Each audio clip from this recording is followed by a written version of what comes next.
সকালে প্রধানমন্ত্রীর নবনিযুক্ত রাজনৈতিক উপদেষ্টা জহিরুদ্দিন স্বপনকে সাথে নিয়ে শহীদ রাষ্ট্রপতি জিয়া রহমান ও সাবেক প্রধানমন্ত্রী খালেদা জিয়ার সমাধিতে ফুল দিয়ে শ্রদ্ধা নিবেদন করেন বিএনপির ভারপ্রাপ্ত মহাসচিব রুহুল কবির রিজভী। শ্রদ্ধা নিবেদন শেষে জ্বালানি সংকট প্রসঙ্গে রিজভী বলেন, সাম্প্রতিক সময়ে যে সংকট তৈরি হয়েছে তার জন্য সরকার বা কোনো ব্যক্তি দায়ী নয়। এটি এক ধরনের প্রাকৃতিক সংকট। ইরান যুদ্ধের কারণেই জ্বালানি সংকট তৈরি হয়েছে বলে উল্লেখ করেন তিনি। যুদ্ধের কারণে আমাদের জ্বালানি সংকট হয়েছে এবং আমাদের যে টার্মিনাল, যেখানে গ্যাস এলএনজি যেখান থেকে সরবরাহ করা হয় সেটি ত্রুটিযুক্ত হয়ে পড়ে।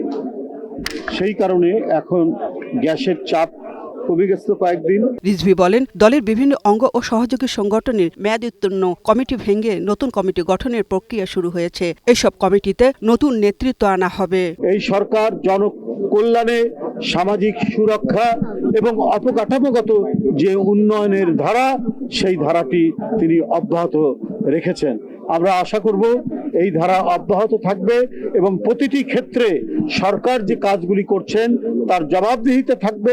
সরকারকে জনকল্যাণমুখী উল্লেখ করে রিজভী বলেন, বর্তমান সরকার সামাজিক সুরক্ষা জোরদারে কাজ করছে এবং জনকল্যাণে মনোনিবেশ করলে শিউলি আক্তার, গ্লোবাল টেলিভিশন, ঢাকা। সফল হয়।